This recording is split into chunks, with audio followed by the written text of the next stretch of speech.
Thank you for joining us for another episode of PROXUS Perspectives and Business Insights. I'm your host, Matt Roessler, Director of Business Development. As a human capital management technology provider, PROXUS has the good fortune to partner with many of the area's top professionals in employee benefits, human resources, and financial advising, as well as our area's top businesses and nonprofits. With a background in human resources management and consulting, I'm thrilled to have the opportunity to spend time talking with these individuals to bring you impactful perspectives and business insights. Join us periodically as we spend a few minutes diving into different relevant topics. With me today, I have Bob Russo and Tracy Denora, both of the New Jersey Warehousemen and Movers Association. Tracy is the group's executive administrator and Bob the executive director. PROXUS recently joined the association as an associate member to support partner organizations through our single database, payroll, and human resources technology platform, along with dedicated client service approach. I'm happy to have Bob and Tracy spend a few minutes today discussing the approach that they have taken to assist their member organizations through the current crisis. Bob and Tracy, welcome. Take a minute, if you don't mind, and tell our listeners about you, your roles in the association. I've been executive director for the Movers Association for 15 years now, and I previously served on the board of directors for 22 years. I've been in the industry all my life. I've had my own moving company. I worked for our family company and then took it over. We did moving, trucking, industrial, military. We covered all aspects of the situation. So I've got a pretty well-rounded experience field in the moving industry. I served on the board of another association as well. I am the executive administrator and have been with the association for 17 years, but in the industry my whole life, as my family owned a moving company, and that is where I started working in the moving industry. Very good. So a lot of good expertise between the two of you, and you both mentioned kind of that family-owned aspect. And as we were getting ready for the conversation today, that kind of stood out to me in terms of the fact that a lot of your association members are probably family-owned, and that's something that's very close to PROXUS, with our client base being majority family-owned or closely held businesses. So I want to give you both a lot of credit for your commitment to your members. As a leader of an association like NJWMA, situations like the current one can't be easy with large constituencies to support, especially being, family-run and closely held businesses like we said. So Tracy, I've been following your daily emails, which are always relevant and informative, and that, you started from the very beginning of all of this. Give us an idea of the types of information that the two of you have been sending out and, what the response has been like to those emails. Thank you, Matt. We've been trying to keep our members informed about the COVID-19 and how this is affecting our industry, whether it's sending information out on the funding, the grants and loans, to how they can keep their crews safe. Yes, we also participate in large coalition with other business associations. I believe we have 54 total associations involved in that. On those calls and on the Zoom reviews, we share ideas and information on marketplace conditions, report how those organizations are providing help to their members. We give them some information on the legal postering and things like that. Tracy handles a lot of that as well. Perfect. Yeah, and there's a lot of moving parts with this. It's not only the safety, like you said, Tracy, or the legal aspect, Bob, like you mentioned about the poster that needs to be posted, but it's also keeping everyone informed, it's keeping everyone safe. It's the financial aspect. I can imagine that the information that's being sent out is very well appreciated by your members. In one of the emails that I saw come through, Tracy, you put out a poll of members. You asked kind of 3 quick questions of your member organizations. Share with us, if you can, the questions that you asked and the responses that you got back. And I'm curious if there were any of those numbers or those responses that were a surprise to either of you. Well, the first one I asked was, what percentage of your income is down from the pandemic in comparison to this time last year? They all responded. They were all down. It was about an average of 48% down compared to last year. Another question I asked was, how, has this caused you to lay off any employees? 57% of our members had to lay off employees. And then the last question was, has your company decided to temporarily shut down during this pandemic? And there were only 13% of mover members that were temporarily shut down due to the pandemic, because we were considered essential, so most of them are working. I was not surprised that business was down for all the companies.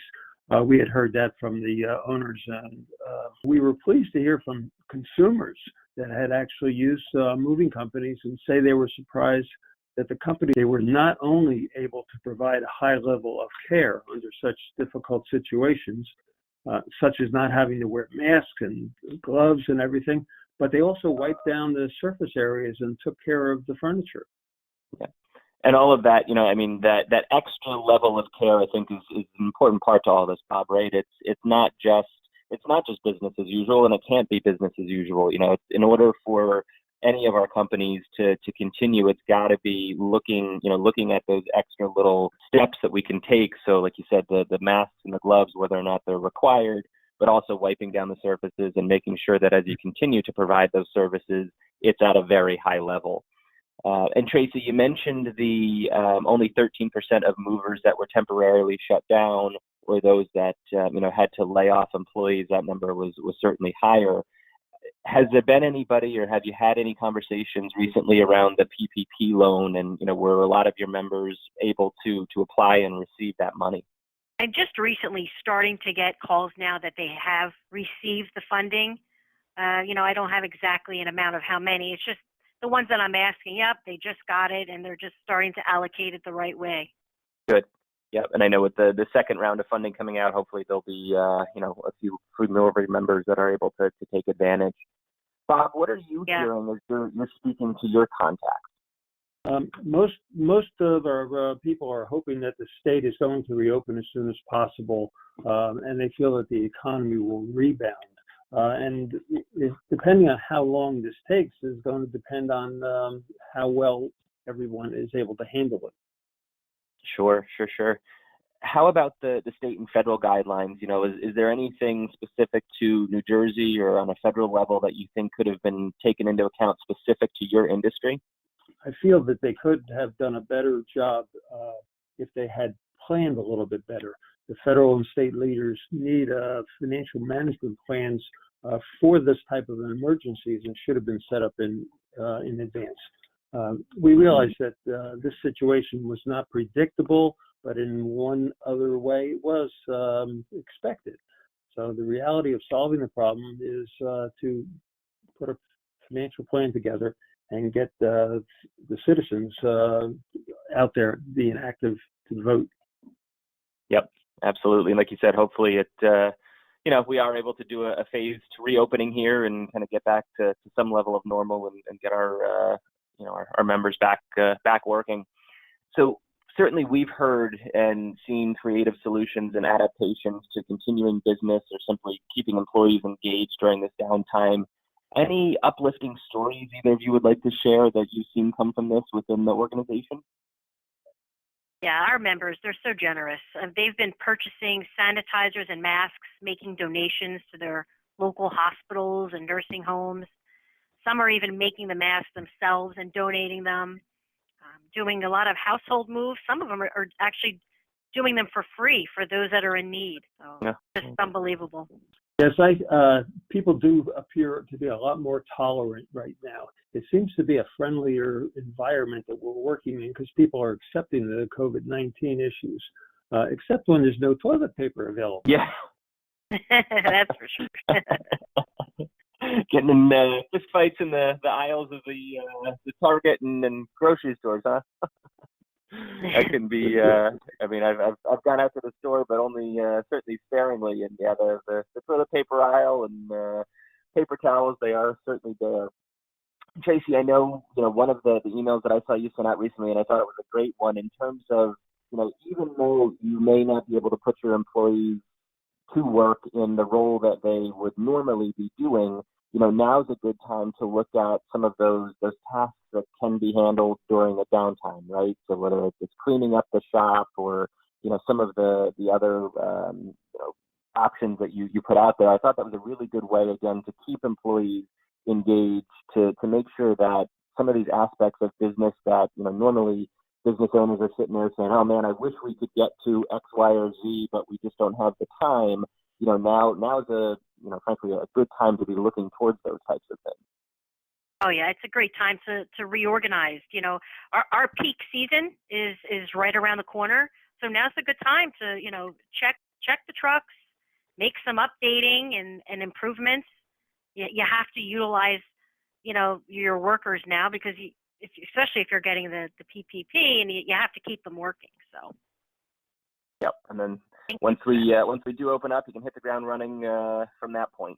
Oh yeah, absolutely. Well, Bob and Tracy, listen, I want to thank you both for spending some time with us today. I know, personally, I look forward to continued participation in the association and the year-end conference here as we come towards the end of 2020 in the coming months.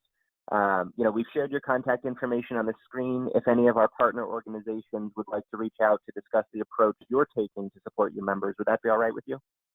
Oh, absolutely. But yeah, anyone could call us. We're always here. Yeah. That's fine with me too.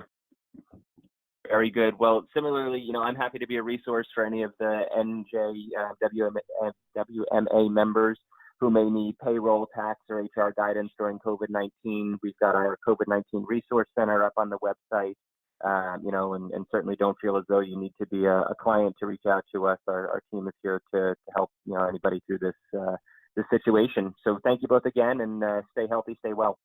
Thank you so much. Same to you. Thank you. Bye now.